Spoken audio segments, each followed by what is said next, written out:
दोनों तरफ से ऐलान जंग हो चुका है और जंग का रिजल्ट सिर्फ बर्बादी होता है, इसके अलावा कुछ नहीं होता है। कल जिस तरह से मनीषा ने व्लॉग बनाया और लाइव किया और सचिन का सारा सच सामने लाने की धमकी दी, तो भी सचिन कहाँ चुप बैठने वाला था। सचिन ने भी पहले एक के बाद एक कुछ कम्युनिटीज लगाई, मनीषा की भी कम्युनिटी आई जवाब में, और उसके बाद में कुछ कम्युनिटीज डिलीट कर दी गई। अब ये सारा संदेश इधर से उधर क्यों पास हो रहा था और उसके बाद में डिलीट क्यों कर दिया गया, इन सारी बातों का आज खुलासा करेंगे और इनका क्या मतलब निकलता है वो भी बताएंगे। बने रहिए हमारे साथ। आज की चर्चा में आपका स्वागत है। जो लोग चैनल पर पहली बार आए हैं तो प्लीज सब्सक्राइब कर लें, बेल आइकन भी दबा दें जिससे कि आने वाली वीडियो की इन्फॉर्मेशन आपको टाइम से मिल जाए। तो सबसे पहले तो वो सच जो अब की सामने आया है और लास्ट में हम आपको बताएंगे क्यों करके ये कम्युनिटीज डाली गई और कम्युनिटी डालने का ही क्या मतलब था, क्या और कोई मीडिया नहीं था, इस बात को हम अंत में लेंगे। तो प्लीज पूरी वीडियो सुनिएगा। तो पहले विशेष बात जो खास बात है पहले उसके ऊपर बात करते हैं। पहले तो ये बता दें कि कल जो एक अफवाह उड़ी थी, ये अफवाह में हम इसलिए कह रहे हैं कि वो सही नहीं थी और सारे चैनलों पे थी और सब तरीके से थी सोशल मीडिया के ऊपर कि मार पिटाई हुई है, यानी सचिन ने मनीषा के ऊपर हाथ उठाया और मनीषा के ऊपर ही हाथ नहीं उठाया, जो उसके माँ बाप आए हुए हैं यानी उसके सास ससुर आए हुए हैं उनके साथ में बदतमीजी करी है और शायद हाथ भी उठाया। इस तरह की अफवाह जो फैली हुई थी ये पूरी तरीके से गलत है। रात की एक लाइव में मनीषा ने खुद इसका खुलासा किया कि नहीं ऐसी कोई बात नहीं है, ऐसा कुछ भी नहीं हुआ है। लेकिन हाँ, झगड़ा तो हुआ है और काफी हद तक झगड़ा हुआ है, लेकिन ये मार पिटाई वाली बात सही नहीं है। तो चलिए, रात जो भी कुछ हुआ उसका अंजाम जो सुबह देखने को मिला, और सुबह कैसे देखने को मिला, कल सुमित महल को जवाब देने के लिए सचिन ने व्लॉग बनाया और पूरा बात बताई अपनी तरफ से। अभी हम सचिन और मनीषा की बात करेंगे, उसके ऊपर जो जगत दीदी ने जवाब दिया उसकी अभी बात नहीं करेंगे। तो मनीषा ने जिस तरह से कल कम्युनिटी लगाई और ये बोला कि भाई किसी के पास में कुछ भी अगर है तो आप मेरे को दे दीजिए, क्योंकि मेरे से जो है सब चीजें डिलीट करा दी जाती हैं, और काफी चीजें बोली भी साथ साथ अपने वीडियो में कि वो सचिन जो उसको किस तरह से परेशान करता है और किस तरह की बातें अभी भी चल रही हैं उसकी। फिर रात में लाइव में भी उसने ये सब बोलने की कोशिश करी कि भाई हमारे संबंध बिल्कुल भी ठीक नहीं है और कुछ भी अच्छा नहीं चल रहा है, अगर कुछ अच्छा चल रहा होता तो डेफिनेटली मैं उसी तरीके से रिएक्ट करती। वहाँ पे सुचिता भी थी जो कि इसकी बहन लगती है सचिन की, उसने भी अपना फुल सपोर्ट मनीषा के लिए जाहिर किया और यही कहने की कोशिश करी कि सब लोग अब चुप हो जाओ, ये सब चीज़ें अब शांत हो चुकी हैं तो अब आगे शांत हो जाने दो और जिससे सब चीज़ें ये ठीक हो सकें। और उसने ये भी कहा कि किसी तरीके से भी वो उसका साथ नहीं छोड़ेगी और पूरा उसका पक्ष लेगी। अब ये सारी कल रात तक की बात थी। अब आज सुबह सचिन एक कम्युनिटी लगाते हैं और इसका जवाब देते हैं। मैं सारे कम्युनिटी और सारे इनके आपस के झगड़े इसी क्रम में बताऊंगा जिस क्रम में ये सब हुए थे, इससे इसको समझने में आसानी हो। ऐसा बताना इसलिए भी जरूरी है कि ये कम्युनिटी अब जो सोशल मीडिया पे नहीं है, ये कम्युनिटी जो मोस्टली सारी की सारी डिलीट हो चुकी हैं। बट किसी को भी डाउट हो तो हमारे पास एक एक कम्युनिटी यहाँ पे मौजूद है, उसी के बेस पे हम ये वाली वीडियो बना रहे हैं। उसके स्क्रीनशॉट लगा इसलिए नहीं रहे हैं कि वहाँ सोशल मीडिया से ये डिलीट कर दी गई हैं, तो अब ठीक नहीं है स्क्रीनशॉट लगाना। तो पहला जवाब सचिन का, मनीषा ने जो मुझे टॉर्चर किया है वो मैं कभी नहीं बता सकता, क्योंकि वो महान थी, महान रहेगी। सारी कमी मुझ में थी और मुझ में ही है और ताली एक ही हाथ से बजी है। ये पहली कम्युनिटी लगाई गई और ये जब हमने स्क्रीनशॉट लिया था इस पे 635 लाइक हो चुके थे और साथ साथ 502 कमेंट भी आ चुके थे।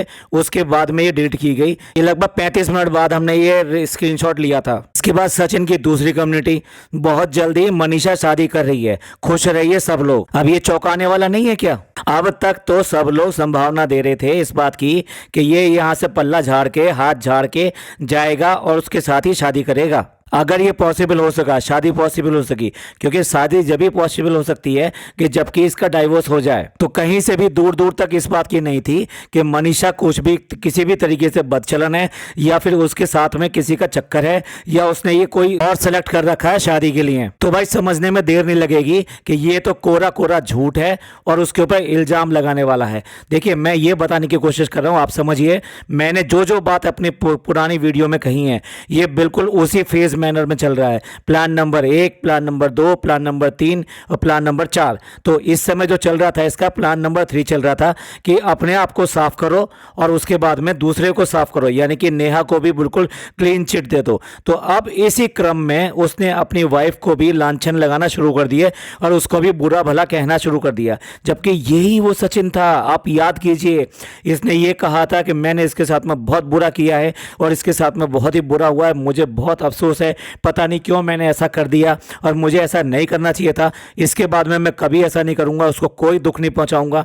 तो अपने आप को क्लीन चिट देने के लिए उसकी गोद में जाके बैठ गया, उसके पल्लू के पीछे छुप गया। देखिए वो माँ का भी सहारा ले सकता था, लेकिन ना ना ना ना, माँ का सहारा नहीं लिया उसने। माँ को तो झिड़कता रहा, माँ को तो उल्टी सीधी बातें कहता रहा। माँ परेशान हो गई, इस तरह की वीडियो डालती रही कि मेरे बस के बाहर है और मैं इस बारे में कुछ नहीं कर पा रही हूँ और मुझे इसका बहुत दुख है। इस तरह की वीडियो डालती चलेगी कि हमारा वो बिल्कुल नहीं सुन रहा है। तो उसने सबसे पहले किसका चुनाव किया?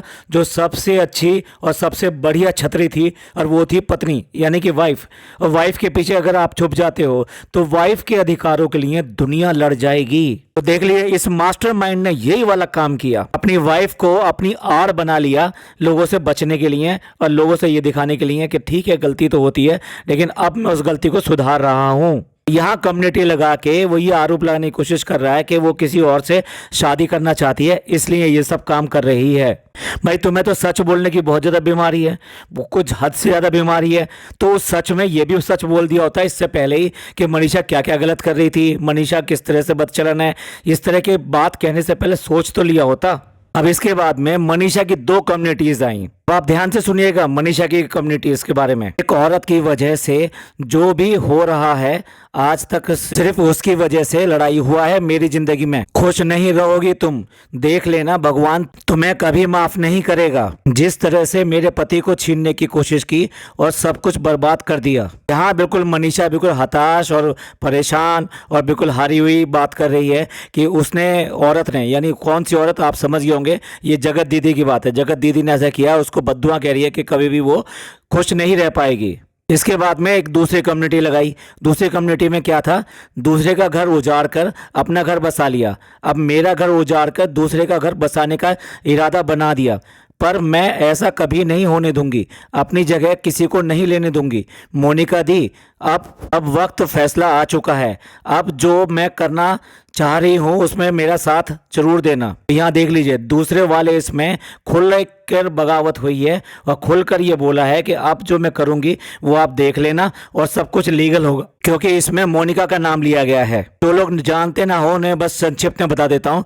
मोनिका एक एडवोकेट हैं और समाज सेवी भी हैं जो काफ़ी हद तक इस तरह का काम करती हैं। पहले उन्होंने जो है नेहा का साथ दिया कि उन्हें लगा कि नेहा प्रताड़ित हुई है, लेकिन जब बातें उनके सामने खुल गई तो उसने जो है ना सचिन और मनीषा की तरफ आ गई और बाद में उसने सिर्फ और सिर्फ मनीषा का पक्ष लेना शुरू कर दिया, क्योंकि इस सब में सबसे ज्यादा नुकसान जो हुआ था वो मनीषा का ही हुआ था। अब बारी सचिन की थी। अब सचिन की कम्युनिटीज देखिए, दूसरे पे इल्जाम लगा के और बदनाम करने से अच्छा है अपने स्वभाव में बदलाव लाओ और मोनिका के दम पे मत उड़ो। अब तो जिंदगी भर जेल में रहूंगा लेकिन तुझे कभी नहीं अपनाऊंगा। अगर किसी से बात ना भी करो तब भी इल्जाम लगते हैं। हर 2 घंटे में बोलती है कि मर जा, इतनी परेशानी है तो जहर ही दे दे। और मोनिका मैडम आप लगा लीजिए जोर और करवा दीजिए फांसी, तैयार हूं मैं। ये पूरी तरीके से गुस्से भरा हुआ और पूरी तरीके से तैयारी, जैसे जंग की तैयारी कर लेते हैं ना, वैसा एक जवाब था। और इसमें जवाब में इसने तुझे कहा, इसने मनीषा को, मतलब तुम भी नहीं कहा, आप भी नहीं कहा, मनीषा भी नहीं कहा, तुझे वर्ड यूज किया। तो साथ साथ इस तरह के वर्ड भी बताए उसने कि जो आपस की लड़ाई में होते हैं। देखिए पति पत्नी या कोई भी आपस में जब लड़ते हैं तो बहुत सारी बातें इस तरह से बोल देते हैं, पर वास्तविक में जब वो गुस्से में ना हो तब वो एक दूसरे जो व्यवहार करते हैं वो वास्तविक व्यवहार होता है। लेकिन गुस्से में किया गया व्यवहार जो होता है कभी भी वास्तविक नहीं होता। आप अगर सहमत ना हो तो प्लीज कमेंट करके जरूर बताइएगा। मैं कोई मनीषा का पक्ष नहीं ले रहा हूं, लेकिन यहाँ पे जो बातें कही गई कि मर जा और जहर दे दे, इस तरह के सारे सेंटेंसेस जो ना सोच समझ के नहीं बोले जाते, ये प्रोवोक किए जाते हैं। आपस में एक दूसरे को प्रोवोक करके इस तरह के सेंटेंस एक दूसरे के लिए इस्तेमाल किए जाते हैं। इसलिए आवेश, गुस्से और इन सब में कही गई बातों को बहुत सीरियसली नहीं लेना चाहिए और उसको तर्क नहीं मानना चाहिए। लेकिन साथ साथ यहाँ पे उसने पूरी तरीके से तैयारी के साथ में ये कहने की कोशिश करी कि अब चाहे जो भी लीगल हो जाए या कुछ भी हो जाए, मैं वो सारी सजाएं भुगतने के लिए तैयार हूँ। यस, ये उसे भी पता है कि अगर केस होता है, ये सब चीज़ होता है, तो डेफिनेटली उसके अगेंस्ट जाएगा और उसी को सज़ा होगी और उसी को सब प्रताड़ना होगी, सब लोग उसी को कहेंगे। इसलिए वो खुलकर ये कहने की कोशिश कर रहा है कि मैं पीड़ित हूँ। बार बार देखो अपने आप को पीड़ित दिखा रहा है। बंदा किसी और को कहने को तैयार नहीं है, हर चीज़ के लिए अपने आप को ये दिखा रहा है कि मैं पीड़ित हूँ। अगर उसने जगत दीदी ने इसको बहला फुसला लिया था तो तब भी ये यही पीड़ित था, और अब जब ये मनीषा ये सब कह रही है, अपने हक मांग रही है, तो तब भी यही पीड़ित है। पहले हल्का के थ्रू अपनी लड़ाई लड़ना चाहता था, लेकिन उसके बाद में फिर दोबारा से ये कह दिया कि ये तो हमें पीड़ित कर रही है, ये हमें परेशान कर रही है, ये जानबूझ के ऐसा कर रही है। सुमित का नाम खुलकर ले दिया कि सुमित ने ये सब चीजें करवाई हैं, सुमित ने ही कहा था ये सब गंदगी ऊपर लाने के लिए। तो आप खुद समझ सकते हैं इसकी ट्रस्टेबिलिटी कितनी है, ये विश्वास करने लायक है आदमी या नहीं। ये हर एक किसी को नंगा कर रहा है, हर एक किसी को नंगा भी नहीं कहना चाहिए, गंदा कर रहा है, हर एक किसी को बुरा बुरा बोल रहा है। बस सिर्फ सही है तो यही आदमी सही है, यही आदमी झूठ नहीं बोलता, यही आदमी सच बोलता है। जबकि खुद कह रहा है, कल की वीडियो में इसने खुद कहा था कि भाई मैं खुद नहीं पता चलता है मैं क्या क्या बोल जाता हूँ, और उसमें आवेश में आके मैंने कई सारी बातें जो है सोशल मीडिया पे गलत भी बोली थी, झूठ भी बोली थी, जिसका मुझे पछतावा है। भैया क्यों बोली थी? तुम एक जिम्मेदार आदमी हो, तुम इन्फ्लुएंसर कहलाते हो। इतने सारे लोग जो मूर्ख हैं, जो बिल्कुल मूर्ख हैं, तो तुम्हें फॉलो करते हैं, उन्हें ये भी नहीं पता कि ये सारी चीज़ें झूठ होती हैं जो आपको दिखाई जाती हैं डेली व्लॉग के नाम पर। यहाँ वीडियो लंबी हो जाएगी, नहीं तो मैं इन्हीं के ही 3-4 उदाहरण अभी कभी दे सकता हूँ कि किस तरह से उन्होंने झूठ बोल के अपनी वीडियोस अपने व्लॉग्स बनाए हैं, पर वास्तविकता में वो चीज़ नहीं थी। और इसी से ही उसका जो भड़ास नहीं निकली, उसका मकसद तो बहुत ज़्यादा हमला करने का था। इसने एक और कम्युनिटी आई उसके बाद में, बारी थी मनीषा के घर वाले सबको लपेटने की और फाइनेंशियल जो आरोप लगाने की कि इन्होंने पैसे के रूप में भी हमको परेशान किया है। पढ़ देता हूँ क्या कम्युनिटी लगाई थी, तो आपको खुद पता लग जाएगा।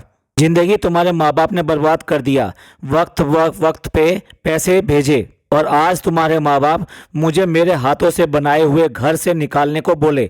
लालच करो पर इतना नहीं, और अब मुंह मत खुलवाना वरना क्या बोलूँगा मुझे भी नहीं पता। आप लोग घर तुम लोग, मुझे नहीं चाहिए ना धन दौलत ना ही कोई इंसान, और तुम तो बिल्कुल भी नहीं। अब बताइए इस कम्युनिटी का क्या मतलब है? इस कम्युनिटी का सीधा सीधा ये मतलब है कि ये लोग गलत हैं, इसके माँ बाप गलत हैं, इन लोगों ने मेरे घर को बर्बाद कर दिया है, ये लोग लालची हैं, बात बात पे मैं इनको पैसे देता हूँ और अब मेरा घर हथियाना चाहते हैं। और ये दानवीर सब कुछ देने को तैयार है, सिर्फ और सिर्फ अपनी पत्नी को उसका हक देने को तैयार नहीं है। इन लास्ट सेंटेंस पे ध्यान दीजिए, और तुम तो बिल्कुल भी नहीं, इसका मतलब मनीषा से है कि मनीषा तो मुझे बिल्कुल भी नहीं चाहिए। मैं मानता हूँ गुस्से में कही गई बातें जो सही नहीं होती, जैसा कि मैंने पहले भी कहा था, और ये सारा भड़ास है जो भड़ास निकाली जा रही है। लेकिन ये आदमी ऐसा है नहीं, ये जो कह रहा है कि गुस्से में कह देता हूँ, किसी की बातों में आ जाता हूँ, अरे ये सारी चीजें सोच समझ के एक प्लानिंग के तहत करता है ये आदमी। और फाइनल एक और लास्ट कम्युनिटी, अब किसी भी हालत में सचिन मनीषा साथ नहीं होंगे। मरना मंजूर है लेकिन मनीषा के साथ मंजूर नहीं, और कोई वीडियो नहीं आएगा। अब मेरा आप किसी भी हाल में मनीषा सचिन के साथ नहीं होंगे। अब बता दिए ऐलान जंग है कि नहीं है? उसने क्लियर कट इस बात के लिए बोला कि हम दोनों साथ नहीं रहेंगे। कितना ज्यादा गंदा खेल खेल रहा है ये आदमी। वाइफ का रो रो के बुरा हाल है, वो सूख चुकी है पिछले 1.5 साल में, और उसका अपने पति के अलावा और कोई नहीं है, और वो सिर्फ और सिर्फ अपना पति मांग रही है। अब से नहीं 1.5 साल से मांग रही है। ये किसी से छुपा नहीं है कि 4 साल पहले ये लोग कैसे थे। इसने लव मैरिज की थी, तो फिर ये ऐसे कैसे कह सकता है कि अपनी पत्नी को इतने आरोप लगाना कि वो बदचलन है, मुझे छोड़ना चाहती है, मेरे पैसे पे ये लोग कर रहे हैं, मेरा घर हथियाना चाहती है, और मैं अब बिल्कुल भी इसके साथ निभा नहीं कर सकता, कैसे भी नहीं कर सकता। ये सारी बातें पहले कहाँ थी? पिछले 1.5 साल में कभी भी तुमने ये चीजें सामने नहीं लेके आए। क्यों सचिन भैया? पहले तो इश्क में पागल थे एक औरत के, और सारे कांड करे चले जा रहे थे, और उसके बाद में अब अपना पीछा छुड़ाने के लिए अब पहले तो वाइफ को सहारा लिया, अब उसको ही अपनी जिंदगी से बाहर निकालना चाहते हो। भाई मैं दोनों से कहूंगा इन सब बातों को इसी तरीके से लें कि सचिन और मनीषा, ये मैं इन दोनों से कह रहा हूं कि इन बातों को इस तरह से लें कि इन दोनों ने जो भी आपस में एक दूसरे को बोला है, ये गुस्से में बोला और गुस्से में बोली गई बात सत्य नहीं होती है, दिल से नहीं निकलती हैं। तो इसलिए इनको एक दूसरे को माफ़ करें। अगर ये कुछ भी अगर सोचते हैं अच्छे के लिए तो दोनों एक दूसरे को माफ़ करें इन कही गई बातों को, और अपनी बातें बैठकर अपने परिवार वालों के साथ में, अपने पेरेंट्स के साथ में, उसके पेरेंट्स के साथ में अपने की गई गलतियों के लिए मांगें। छोटी मोटी गलतियां हो सकता है मनीषा से भी हुई हो, उसका व्यवहार गलत रहा हो, लेकिन जब उसका पति जा रहा है, उससे दूर जा रहा है, तो डेफिनेटली उसके व्यवहार में तो चेंज आएगा ही आएगा। तो इसलिए वो भी इस बात के लिए छोटी मोटी चीज़ों के लिए माफ़ी मांग ले और ये भी उसके लिए माफ़ी मांग ले और वो एक नई शुरुआत करने की कोशिश करें। पर ये एक अच्छी बात है, लेकिन अच्छी बात होगी नहीं, क्योंकि सचिन इतनी ज़्यादा तैयार कर हो चुका है अपने आप में अंदर से कि वो किसी भी हालत में इसमें आगे नहीं बढ़ना चाहता और इतना बड़ा कांड वो करता ही नहीं अगर उसने ऐसा करना होता है। देखिए, जब कोई गलती और महापाप सामने आता है तो वो आदमी उसका पछतावा करता है, और पछतावा अगर उसे नहीं हुआ है तो वो कभी सुधर नहीं सकता। तो पछतावा करता है और पछतावा करने के बाद में अपनी सुधार करने की कोशिश करता है। और सुधार इसके केस में क्या होता है कि अपनी पत्नी के लिए सब कुछ निछावर कर देता, उसके लिए तन मन धन सबसे उसके साथ में हो जाता। तभी ये कह सकते थे कि इसने उसके साथ में जो किया है उसके लिए वो सुधरने को तैयार है, और तभी ये लोग आगे बढ़ पाते। लेकिन ऐसा तो है ही नहीं। इसने सिर्फ और सिर्फ पहले ड्रामा किया और फिर उससे अलग होने के लिए ये ड्रामा कर रहा है। और आप देख लो, हर चीज़ के लिए उसकी यानी कि जगत दीदी की इमेज साफ करने के लिए सब कुछ करने को तैयार है, सब कुछ करने को तैयार है। इसके लिए हम सेपरेट वीडियो बनाएंगे कि किस किस तरह से वो जगत दीदी की इमेज को साफ करने की कोशिश कर रहा है। और जगत दीदी को भी जो टास्क दिया गया है ना इसके तहत, और जगत भैया को भी जो टास्क दिया गया है, यानी जगत दीदी के भाई से गलत मतलब निकाल मत लेना, क्योंकि भाई का तो पर्दाफाश हो चुका है। मैं असली भाई की बात कर रहा हूँ जो उसको जन्म से मिला है। ये तीनों के तीनों लगे हुए हैं इमेज क्लियर करने में। इतना गंदा खेल हमने आज तक नहीं देखा। आपका क्या विचार है इस सब के बारे में? आप क्या कहना चाहते हैं? अपना कमेंट करके जरूर बताइएगा। आपके कमेंट्स का हमें इंतजार रहेगा, और आप किसको इंसाफ दिलाना चाहते हैं वो भी प्लीज़ बताइएगा। मिलते हैं अगले वीडियो में। धन्यवाद, थैंक यू, शुक्रिया।